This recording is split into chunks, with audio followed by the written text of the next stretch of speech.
8, 7, 6, 5, 4, 3, 2, 1. International superstar, Miss Mother B. Rocker.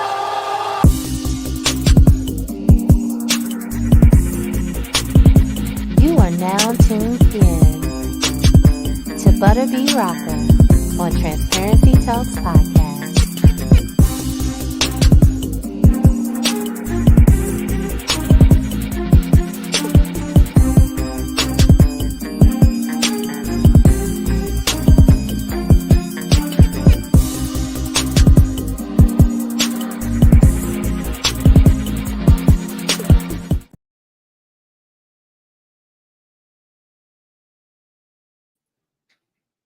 Hello, hello, hello. Welcome to another episode of Transparency Talks Podcast. I am your girl, Butter B. Rocker. Listen, we have an amazing show for you today. But before I bring on my special guest, I want to make sure that you guys go and tune in on Amazon Prime's video for my new film, Finding the Perfect Guy. It is a romantic comedy. It just got picked up on Amazon Prime.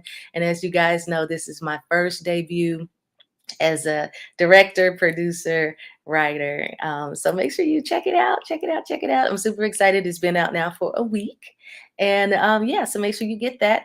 Also, my new single, Time Stand Still, is still chart topping at number 45. So make sure that you go listen to the video, download it, all the good jazz. So without further ado, she is an author and a filmmaker. Can you guys please show some love for Miss Lisa N. Alexander? Hey, Hello, everybody. beautiful. How are you? I am well. Thank you so much for having me. Thank you for being a part of the show. I'm very excited to speak with you. You're doing two of the things that I do. You're an author and a filmmaker. But what I also found out when I was reading over your bio and everything on your website is that we both graduated magna cum laude from Ashford University with a degree in PR and marketing. Get out. Yeah. So that's pretty cool. I was like, okay. That is way cool. That is cool. That is very cool. I haven't found too many from Ashford. So No, yeah. I can't say that either. So this is quite ironic. Yeah. So can you give everybody a little bit of background about yourself? Sure. I have always been a storyteller from as long as I can remember. So I was one of those kids, grow up in church, Black church. And so, you have your Easter speeches and your Christmas pieces and things of that nature. So I remember my mom wrote out a very long presentation for me to give at the church's Women's Day and did it, stood in front of everybody, got the microphone, read my piece, and got a standing ovation. And since then, I was kind of hooked when it came to storytelling. So my career has been one storytelling adventure after another. So started in graphic design, then went into marketing, went into photography for a little bit, had my own photography show here in Houston at Photo Fest, and then found myself in film. And I have been enthralled ever since. This is what I am put here to do.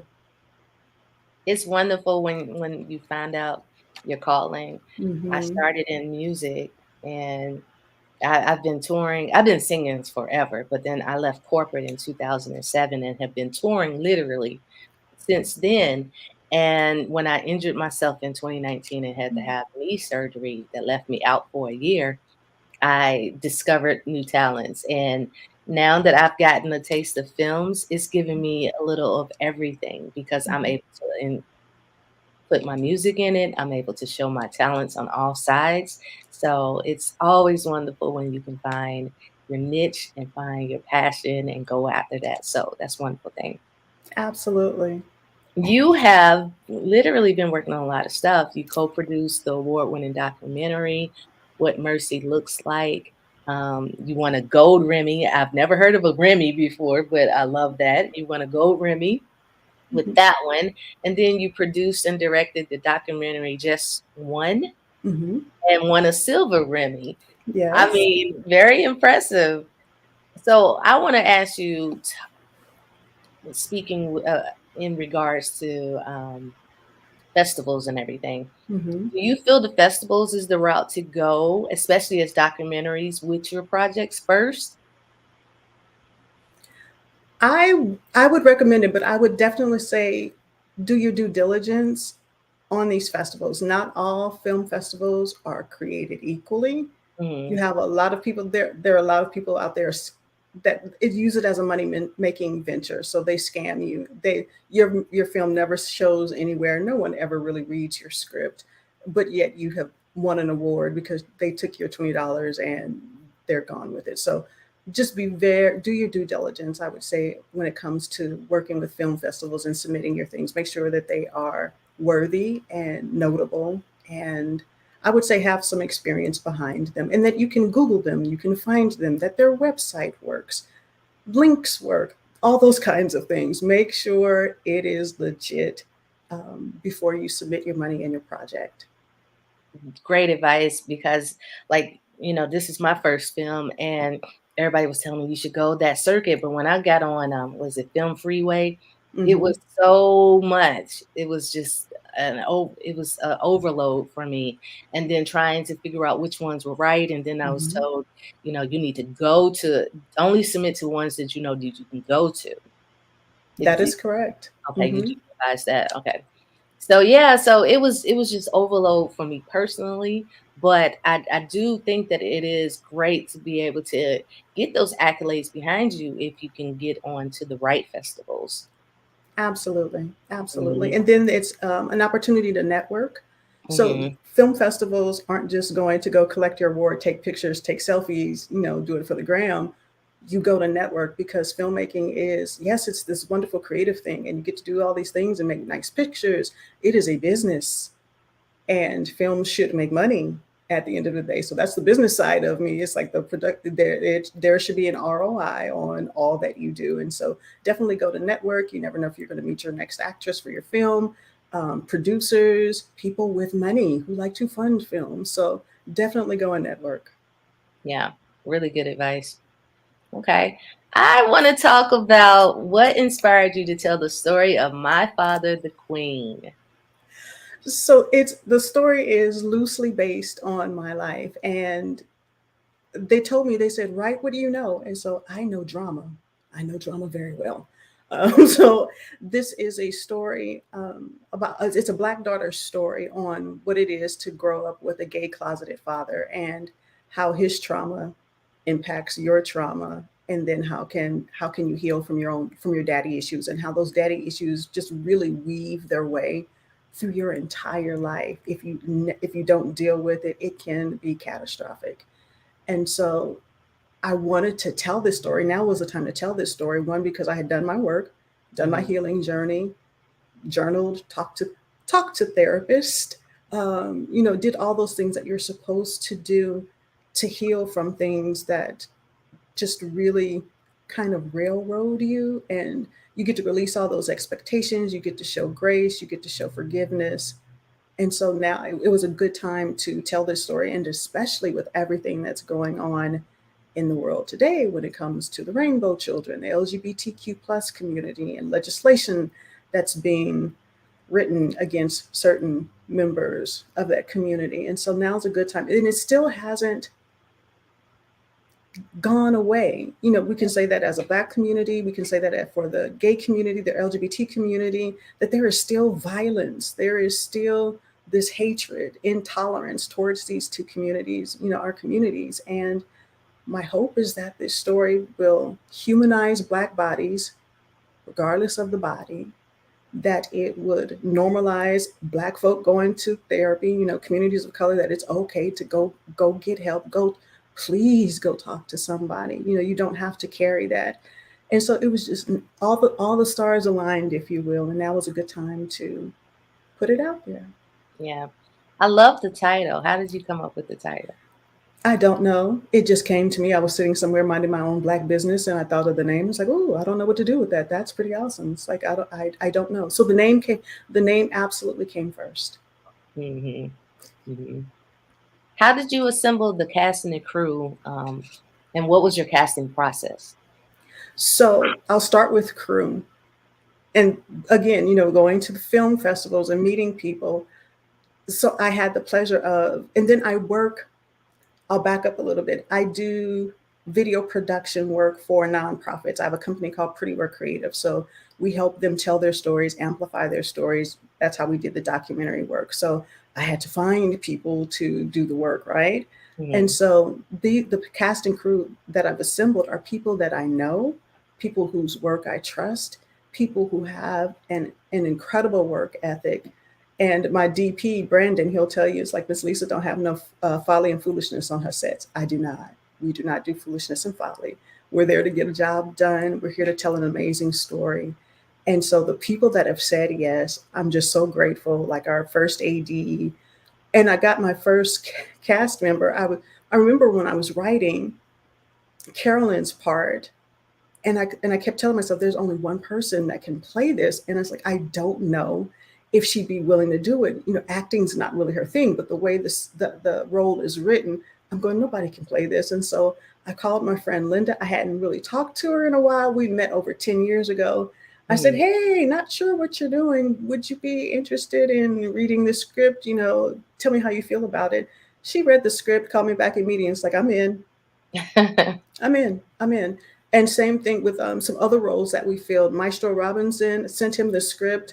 I think he called me back like 15 minutes later. He's like, can I play this role? It's like, okay, absolutely. So it's been based on people that I know, people that I've built relationship with, people that I know and trust. And tell me about the collaboration with the Stellar Award-winning Constellation Choir. That is so amazing. So again, that's the reason we have that relationship and that collaboration is because of Linda. Linda lives in Chicago. She is a church baby, knows all things Chicagoan church community. She is so plugged in. And it's because of her relationship. She's now become one of our executive producers because she helped to open up so many doors for us. And that was one of them. So we trekked to Chicago, had the meeting with Pastor Darrell Smith. And by the time we left that meeting, he says, Lisa, if you need us to hang from trapeze, we will hang from trapeze for you. And so I am just so grateful for that opportunity and for them collaborating with us, because that music, so you'll know this, it's like music is a big part of film and film budgets. It can kill a budget. It can kill a film budget. And so usually it's one of the last things that filmmakers will kind of do. And then you're looking for stock images, stock music that you can put in. But thankfully, it's at least for our church scenes, we have authentic music. And since they've recorded, so you know this, they've already recorded, so we already have tracks. I just need bodies. And the choir is going to fill in. So I don't have to find casting for that. The choir is going to play themselves in the film. Wow. Absolutely amazing. I'm so excited about this collaboration and them working with us. It's going to add a certain authenticity and great music to the film. Absolutely. So it's in pre-production right now. When do you expect to start filming? So I have told my good friends in Chicago that we will shoot before snow falls or when snow melts. I am from Southern California and live in Houston. Because when you said Chicago, I was like, "Oh my God, it's so cold." No, we don't do snow. So those are my requirements: before snow falls and after snow melts. So we're looking at either before, I think they told me November. I'm safe up and until November, or after May, because sometimes they get snow on late Memorial Day, which is no, that's not right. But anyway.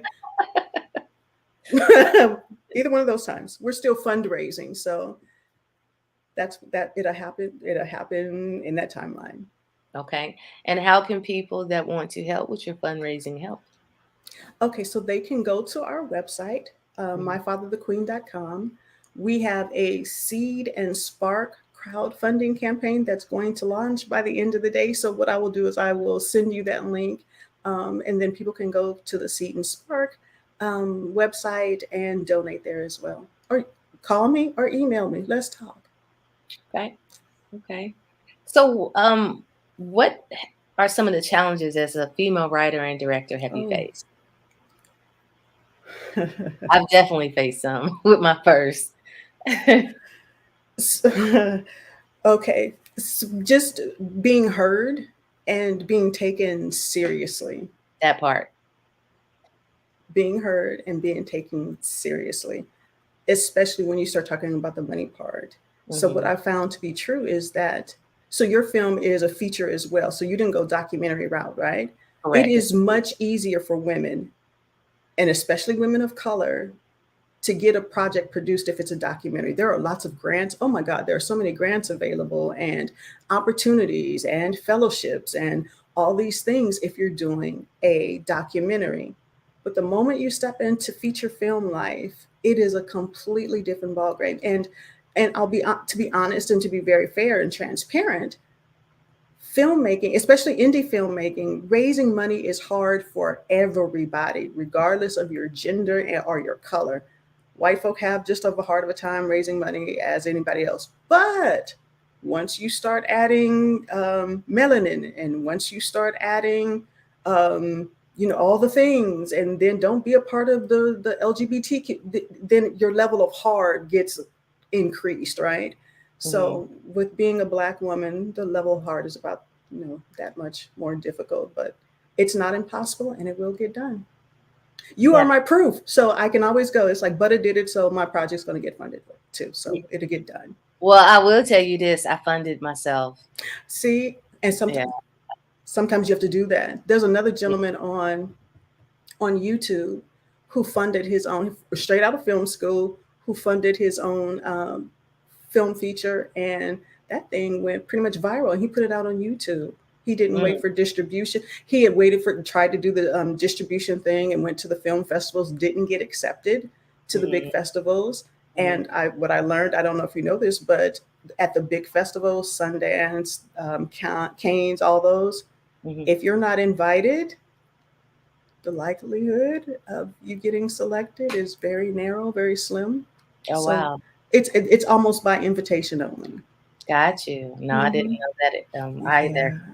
Yeah, I funded myself. I attempted to get some funding. I didn't go the Seeds and Sprout route or crowdfund me, but I did go to other people that I knew. Mm. And it was like, Butter, we know you in music. We support you in music. We've never seen you do a film, and you did a play before, but we ain't never seen you do no film. So it was like, I'll catch you on the next one.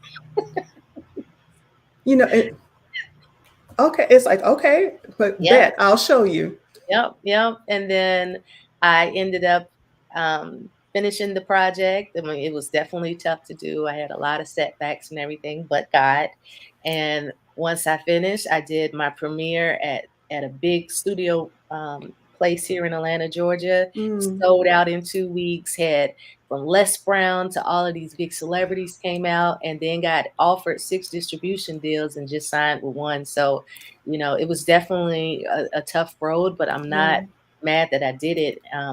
I got stopped so many times by people saying, "Hey, you should just write it and just sell it," or you go through so many stumbling blocks that I Hmm. almost gave up a lot of times. But I'm so glad that I stayed with it and kept going. So Absolutely. Congratulations. And see, no thank one you. can take that experience away from you, right? Yeah, And yeah, so I like to tell people, it's like, it doesn't matter how you came about the experience or the knowledge, because I didn't go to film school. me We went neither. we went to Ashford University, Right. right? We graduated top in Ashford University. And so Yeah. we're not film school graduates, but that doesn't negate the fact that, one, you told a great story. Two, I got a great story, and it got done, and you found the financing and it got done. So congratulations, kudos. I'm proud. Thank you. Thank you so much. What are some of the most important lessons you've learned on this journey of Hmm. directing and producing?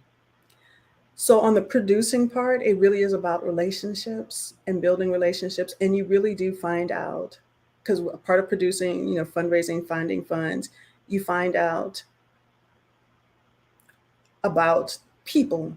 Oh yeah. And you really find out about people who support you, people who don't support you. I will say that I have been amazed and just shocked at the people who said yes, and it's like, I got you, and here's how much I got you, let me put something on your crowdfunding account, and then amplified it out to their own audience. I was blown away, because I didn't think I would ever see this particular person because of the role that they have and what they do. I thought the LGBTQ theme and what they did, I didn't see those two meshing together.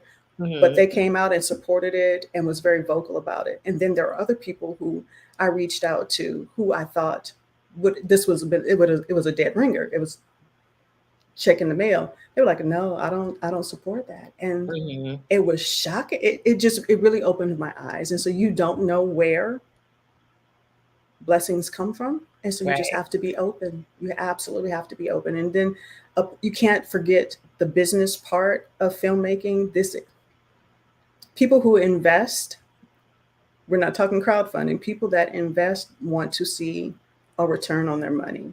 Yep. And so ROI. you ROI. So you have to approach this from a financial standpoint, right? From a business standpoint. And so I'm thankful that I'm coming to filmmaking not just as a creative, it's something that I've always done, but I've owned businesses. I've run businesses. So I understand. I I bought domain names, I had things copyrighted, I had done all the trademarking, all the things, had all the socials before I ever sat down to really write the film. I bought Mhm. everything. And so Mhm. this one attorney, he says, "You've already done that?" It's like, doesn't everybody? It's Mhm. like you secure all the things first. Um, Absolutely. so that's what I did. You You know, come we to a business. that might have came from your marketing PR side, because I think that's something that we just know to do. Secure Mhm. secure everything before you even start. Before you open your mouth and tell anybody anything, Yeah. go by the URLs, go secure Yeah. yes. Yep. So, what are some of the documentaries that have influenced your work? Because you do a lot of documentaries. Oh wow. You're gonna make me choose? Um, so I'll tell you the most recent documentary I saw that has so inspired me. I'm doing a whole podcast about it because it just really awakened some things in me. It was Happy Shiny People, the Duggar story. Hmm. Oh, that that that was very interesting and just made me question a whole lot of things. So it's like I've gathered a group of experts I can talk to because I needed to wait a minute, I need to decompress after watching that documentary series. And I need to talk to some people. So that's the latest documentary that really influenced me.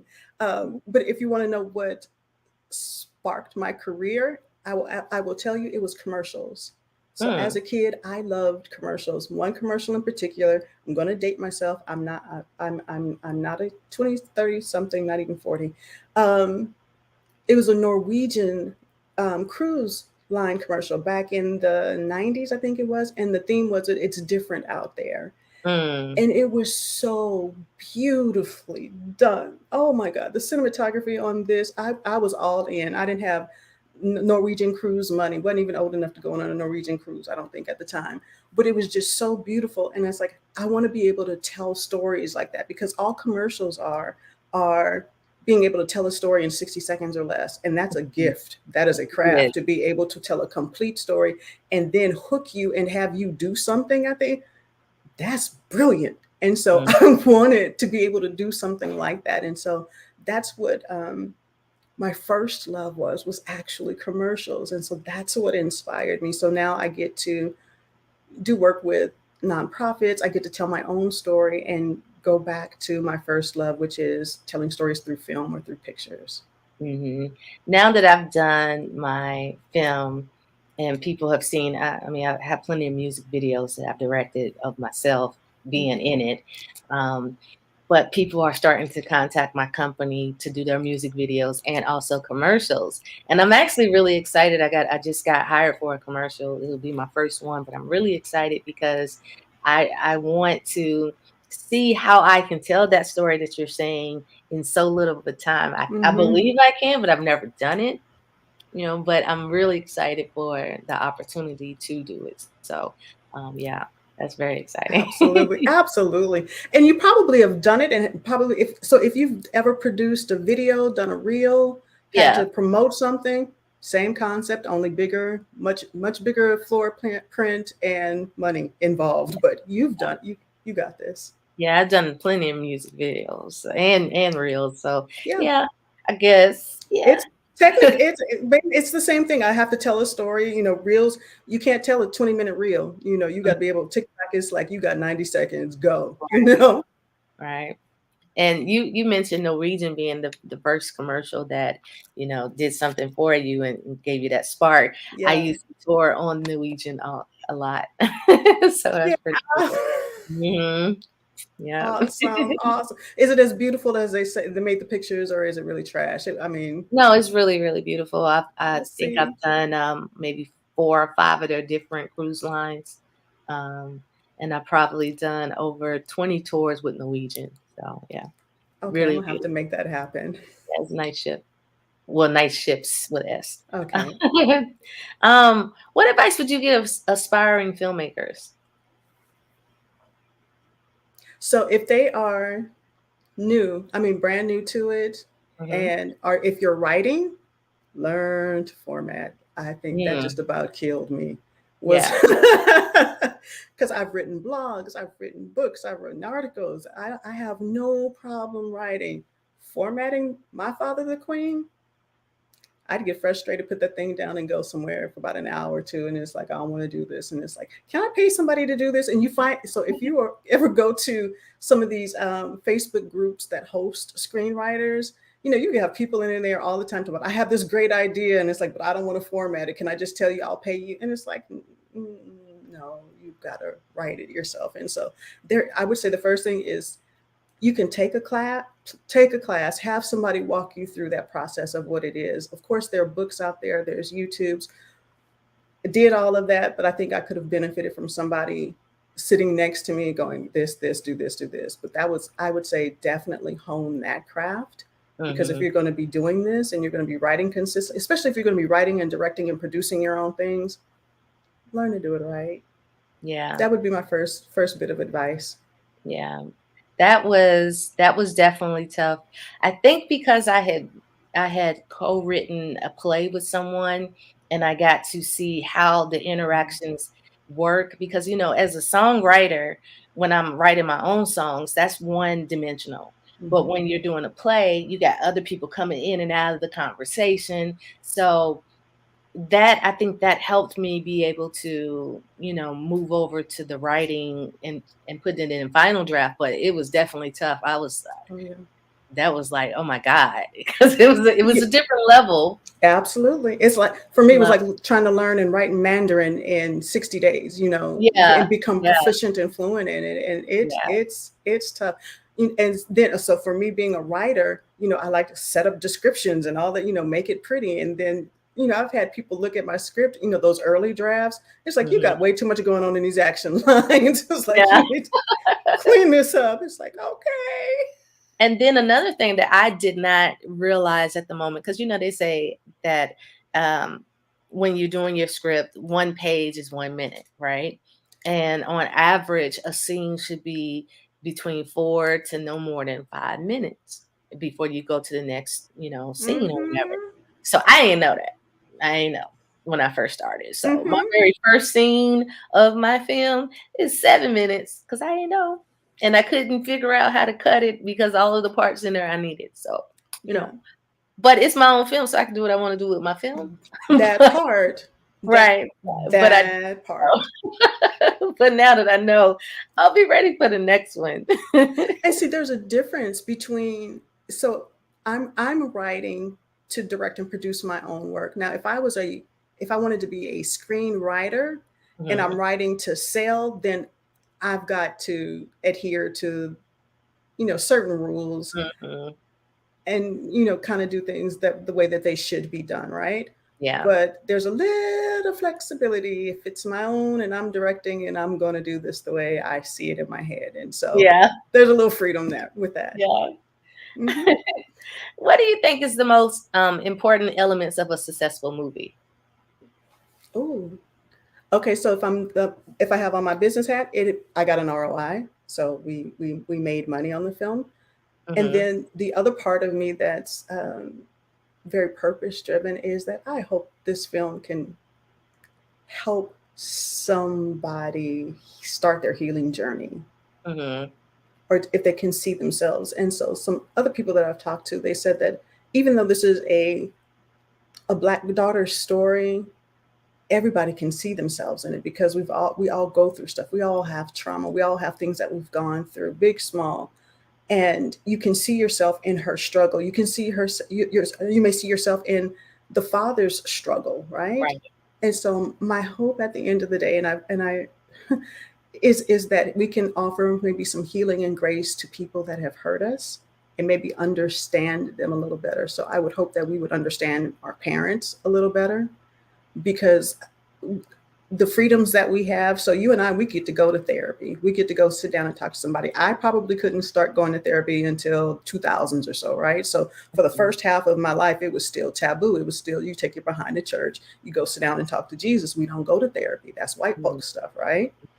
And so I couldn't judge my mom, who didn't have those privileges, on how she handled some situations, or how she coped, because she didn't have access to certain things that I do. So just knowing that she had to shoulder that burden by herself, that there was nobody she could talk to, I now have a greater respect for her. I have a greater appreciation for her, because I understand the time she was born, what was available to her during that time period. And so I can offer her grace. Same thing with my father. I can offer him grace for the time period that he was born in, what was available, his choice to remain closeted. I get all of that. Even in getting all of that, it still doesn't negate any hurt or trauma that was done to me. I can forgive you, but it doesn't negate me doing my own healing work at this point. So I would hope that at the end of the film, we can at least show grace and start healing journeys and start mending relationships that can be mended. And empathy. That part. Mm-hmm. Mm-hmm. Can we normalize Black folk getting therapy, and can we humanize Black bodies, please? Right. Please. Right. So how do you stay motivated and inspired to keep creating? I don't know not how to create. It just pours. If I'm not doing film, I'm working on stories or a podcast, or I'm doing client work, or I'm okay. So I'm flowing in my zone of genius. This is what I'm put here to do. Now, if I was trying to fix cars, I'd be in trouble, because God knows that is not what I'm here to do. You don't want to trust me with anything with your car. But if you want me to tell a good story, I got you on that. And so there are times when you definitely have to rest. Self-care is so important, being able to step back, take a break. Sometimes I have to pull myself away from my desk and my computer. It's like, girl, that's enough. Go lay down, go walk in the garden. And that's a part of my healing. That's a part of my release. That's a part of my self-care, is going outside and playing in my garden. I love it. Lisa, I think we're kin, because you're a creative being like me. I can't help myself. Like, honestly, Yeah. I have to work on projects. I have to create things. So I've created the podcast. I've created the books. I've created the magazine. Like, I can't help it. It's like, Yeah. we're creative beings, and that's what we're put on this earth to do. And some people can't understand that, but I know you understand it, because we both went to Ashby University. That's I got you. I understand. I got you, girl. Yes. How can people reach you and support you and everything? And also, you are an author, so tell us about. Yes.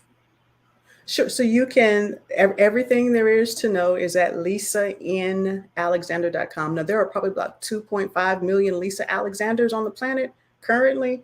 And so the way I differentiate myself is with that letter N, as in Nancy, in between. So lisainalexander.com. That'll take you everywhere. It'll take you to the movie. It'll take you to the books. If you're interested, I do work with nonprofits. If you're interested in telling stories for nonprofits, that's over at prettyworkcreative.com. Okay. Oh, and the books. Oh, so 10 years. It's been 10 years since I wrote my second book. It's This Woman Knows. And I shared just that journey. It's been 10 years since I wrote that book, and all the things that have manifested because I was obedient and wrote that book. Mind blowing. The journey has been incredible. It has been incredible. Wonderful. Mhm. Wonderful. Well, I would like to thank you so much for being a part of Transparency Talks podcast. We are going to have to say goodbye to all of our listeners live, but thank you so much for your time. I have thoroughly enjoyed this. So you stay on, but we're Yes. going to say goodbye to them. So with that, everybody, we are out of here and we will talk to you guys later. Bye. Peace.